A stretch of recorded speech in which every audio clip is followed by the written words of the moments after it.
Hi guys, my name is Advait Sandeep Patil and welcome to my podcast. Let's talk about it.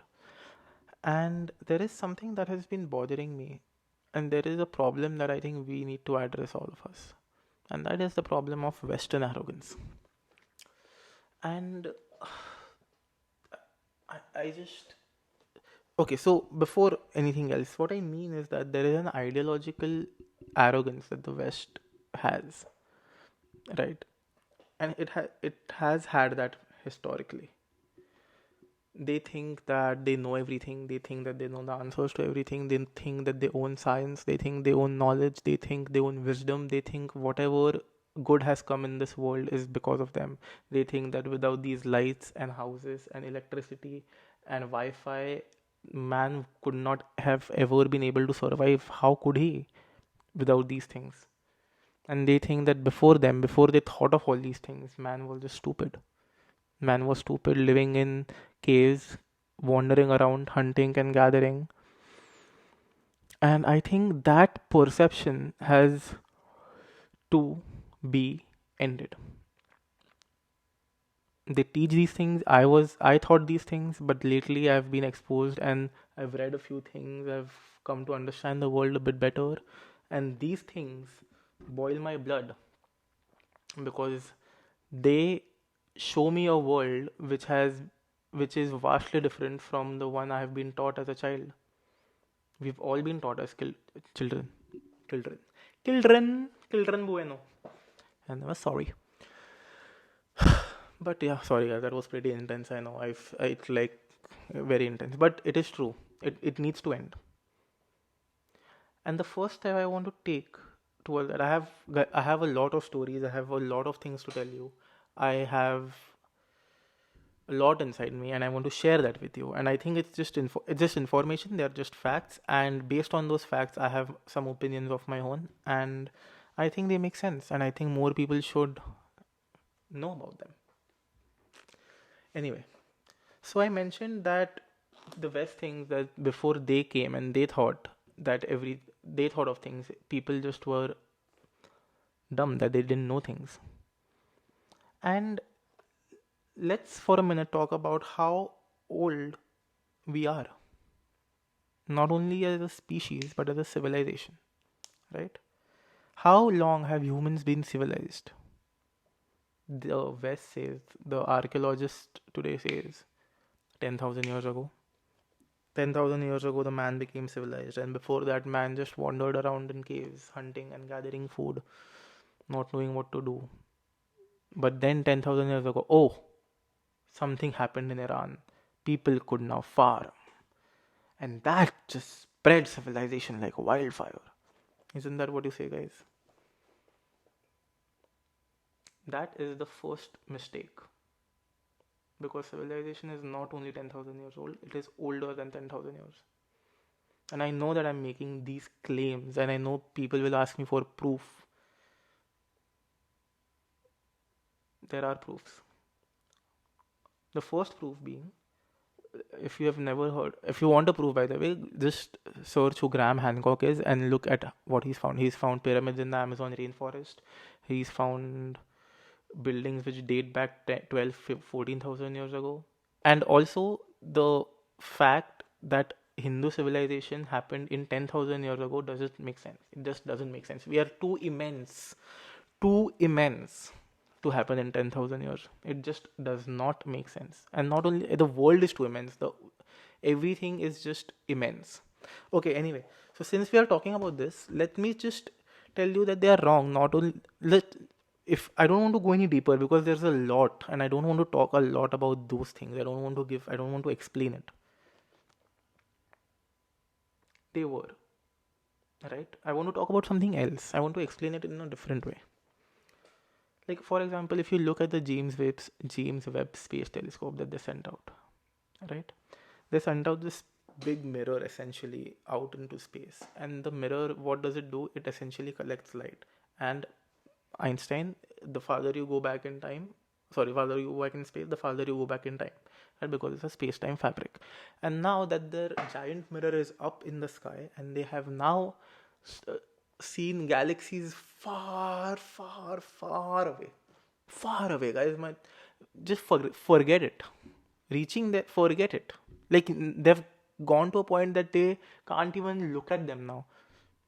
Brian Cox in an I think in a podcast with Joe Rogan said, Joe Rogan asked him, so what? How do you see? Can you see the universe beyond that or something like that? And he said, not with visible light. I mean, guys, how crazy do you have to be that you are now looking out into the vastness of space, and now you've reached the point that even you can't even see it, but you still want to keep looking. What are you looking for?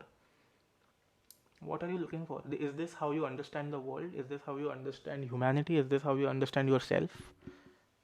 Come on, get out of it and stop putting us in these boxes, man. I'm sick of it. Man, I sound like an Krantikari or something. Inqalab Zindabad. But Inqalab Zindabad, guys. Anyway, guys. Yes, that was too intense. I sound like a Krantikari, but the West has to.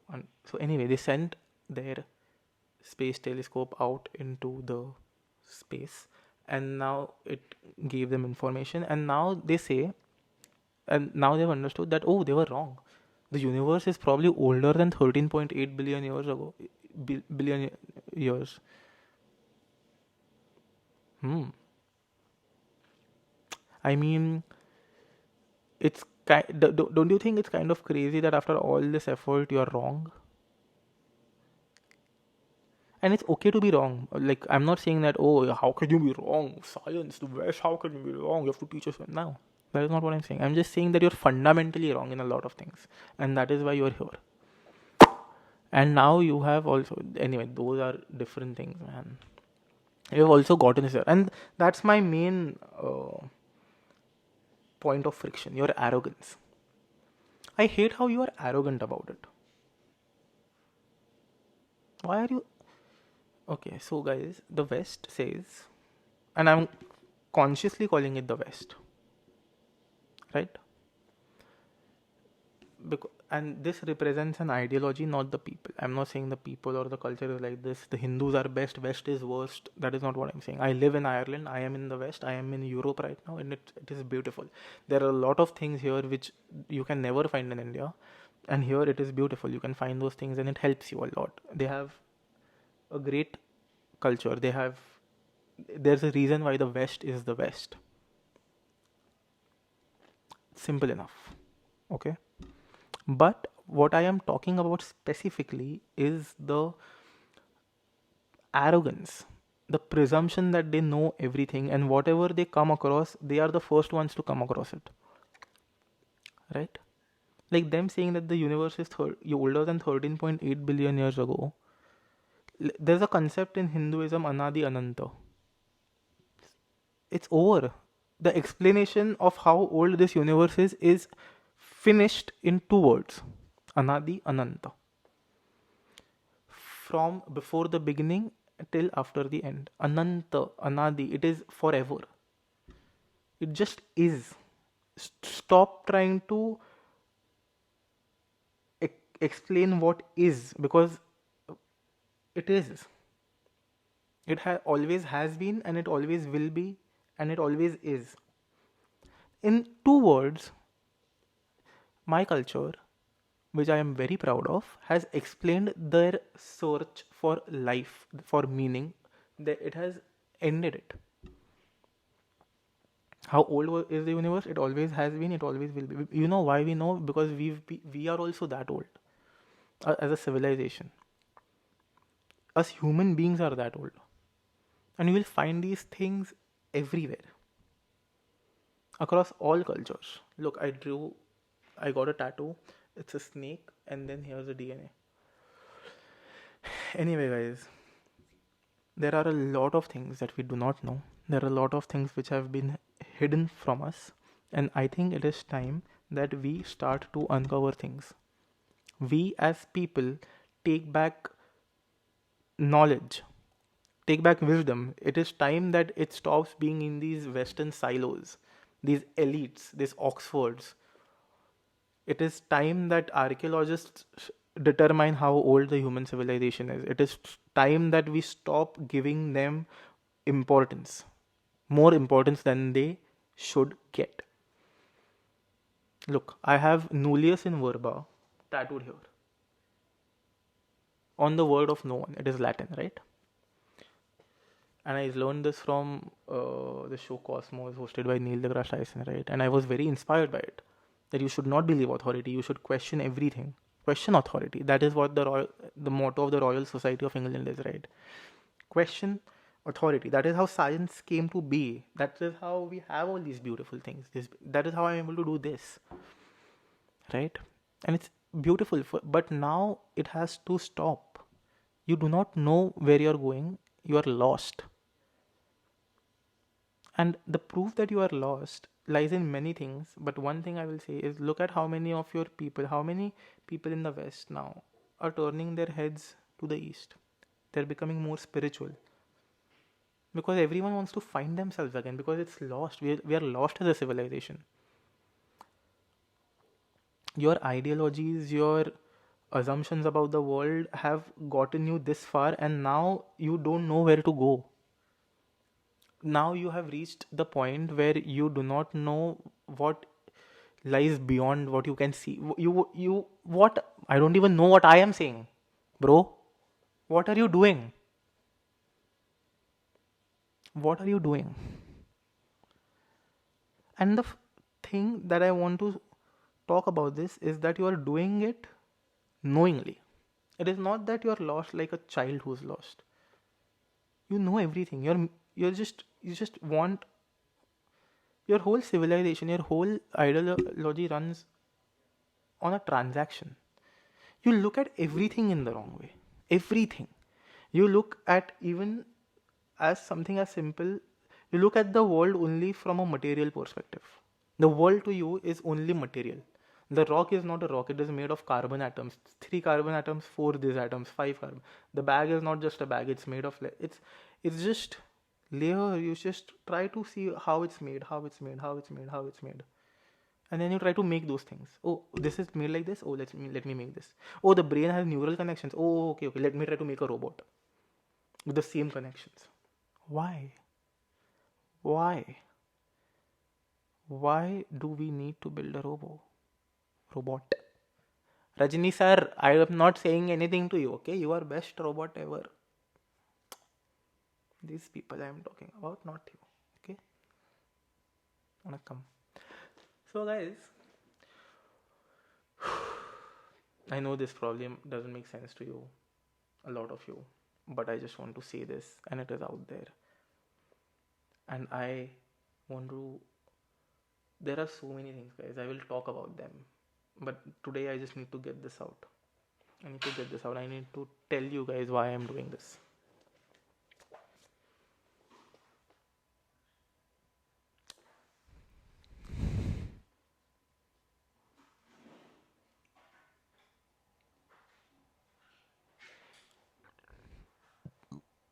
How can the pyramids be? They say the civilization was human civilization is 10,000 years old. How are people then finding pyramids in the Amazon rainforest? How is Graham Hancock doing that? Why is my own Hindu civilization so old then? Like in 10,000 years ago, you are telling me Ramayana also happened, Mahabharata also happened. How is it possible? I will go further. And this is probably, look, I'm not religious at all. Okay, not in the same way that the world is or whatever. I don't go to temples, I don't do all of that. But our mythology, Hinduism is the oldest living civilization in the world. The oldest. It is the oldest form of human memory.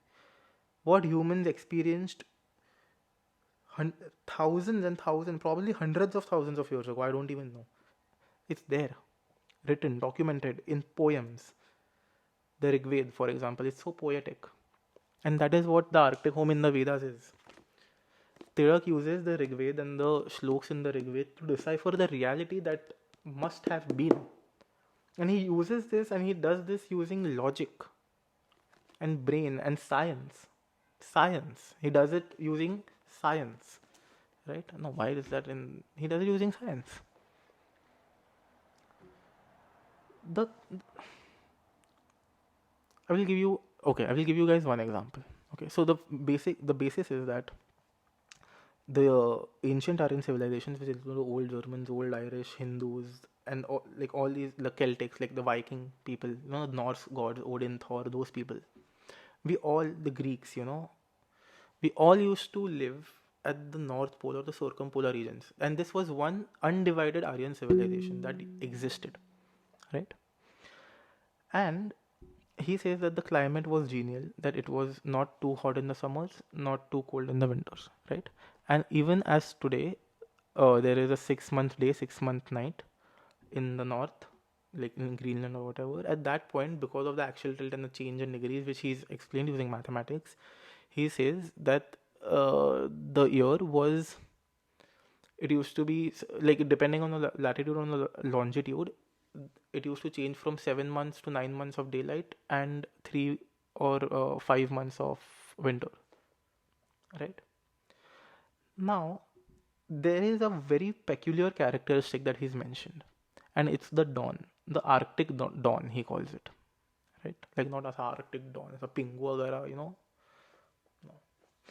like DAWN wala dawn, sun coming up, yeah, over the horizon. So the Arctic dawn is very peculiar because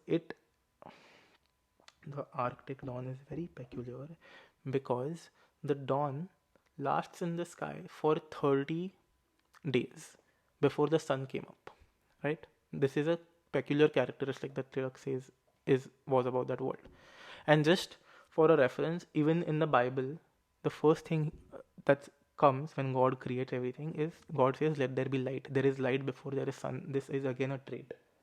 It's some kind of a connection, right? So this dawn used to last for 30 days without the sun coming up. Okay. And when the sun came up, it lasted in the sky, like I said, from 7 to 9 months. Now, there are a lot of poems dedicated to this in Rig Veda, a lot of shloks, right? And it's written in a very poetic form. It's not sun is coming up and dawn is, it's not like that. There's characterization, there's symbolism, right?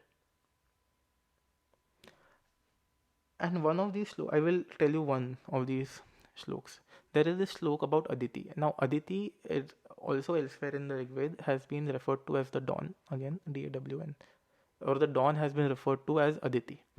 And there is a story which says that Aditi had 8 sons, right? Of which the seven were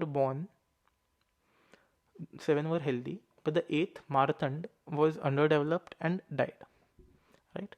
Now, a lot of scholars, now Sanskrit, first of all, is a language, and Sanskrit documents have been used by the West for a lot of years. Western scholars have tried to study Sanskrit and understand the secrets of the universe for a lot of years. They just haven't told us. They are like, "Oh, you are dumb, but let me take your book and copy, but you are stupid. Huh? But what you've written is nice. You, hey, kill him. They have, guys, fuck all. Don't even get me started, bro. Anyway, so the West has done this. And coming back to Sanskrit.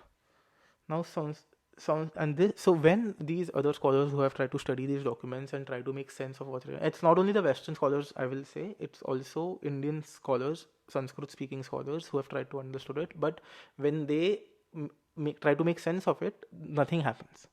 Like nothing happens. Nothing happens. It just doesn't feel right? There's always, it's like they're trying to force it. But when Tirak explains the same thing using his Arctic theory, it just makes sense. It just makes sense. It's like a human, okay, wrote this. Human being was sitting and he was writing this. That is how much sense it makes, okay? It just feels natural. So the Aditi thing, right? Now Aditi has 7 sons and the eighth one dies. Now the scholars were trying to make sense of it and they couldn't until Tirak came in and put in his Arctic theory. And he says that Aditi, who is the dawn, has 7 sons because the sun, so the sun is Aditi's son, right? Because it comes after her, the dawn. So he that was there in this that's there in the sky for 7 months. So there are 7 suns, and in the eighth month, okay, in the eighth month when there is onset of winter, the sun goes down. Martanda, who was born underdeveloped and went down in the eighth month, halfway between the eighth month. Makes sense. Just makes sense. There is. I will also tell you another story from Greek mythology. This is the story of Hercules, Hades, and Persephone. Okay, so as we know that Greek gods weren't like it's not like our like Hindu gods, like, or even Christian gods. Like, they don't like bow down to them or something. There is more of an element of fear. Like there is an element of the gods not wanting good of the people. The Greeks kind of believe that, so that's, yeah. So this story is about Hades and Persephone. Okay, and Hades is the Greek god of underworld. For those of who you don't know, this is god of foreknowledge. Hashtag god of war. Um, and Persephone is the goddess of harvest for the Greeks. So the story involves Hades, the god of underworld, and Persephone, the goddess of harvest. And the story goes that Hades fell in love with Persephone, who was very beautiful, and he kidnapped Persephone because Majnu by Gunda underworld. What do you think? He'll propose by Hades Gunda. I think he'll propose and everything. What will they? Anyway, that is, I don't know what that was. Anyway, so Hades kidnaps Persephone and takes her to the underworld. And when he takes her to the underworld, there is a famine on the earth, right? Because the goddess of harvest has now been kidnapped. And it gets so bad that Zeus has to get involved. Okay? So Zeus comes to Hades and he tells him that you have to leave her, bro, because people are dying. They need food. Please leave Persephone alone. Chhod de usko. So Hades says no or whatever, and then Zeus, ultimately what happens is Zeus makes a deal with Hades saying that okay, that for 9 months she'll be up, but for 3 months you can keep her in the underworld, and Hades agrees to that, and that is what the deal is. Now again, 9 months, 3 months, 9 months of sunlight, which is up in the north, which is up in the mortal realm, right? And 3 months of winter, and for 3 months she is with Hades. This is my own connection. There is also a connection of Ragnarok, for example. Right? There are a lot of things, guys. I could go on. There are a lot of things. If you want to know more about this, I would be more than happy to tell you. Let me know in the comments below. The same way, and so all of these things put together, the Egyptians and all, there are so many more things. All of these things put together point to a world which was older than 10,000 years ago. A civilization which is older than 10,000 years ago. A civilization which coexisted. Just like we are all connected today. Just like we today depend on the global trade. India has ports which are carved out of stone. Temples which used to be big centers for Roman trade. Ports for Roman trade, where Romans used to trade with India. There is even, guys, one interesting thing. Another interesting thing is that the last month of the year is December, right? Now the Roman Des is the 10th. So Sept is 7th, Oct 8th, now 9th, and Dec December is the 10th month. The 10th month, and that the year ends. Where are the rest of the 2 months? Even this is said in the book that they were probably added before, like Jan and Feb. They are probably the newer months. Why would it end with 10 then? Because nothing was after it. That's what an end means, right? So this also signifies a time period where human life was different, when the human year was different, when the human ideas were different. Ideas about the universe, about the world.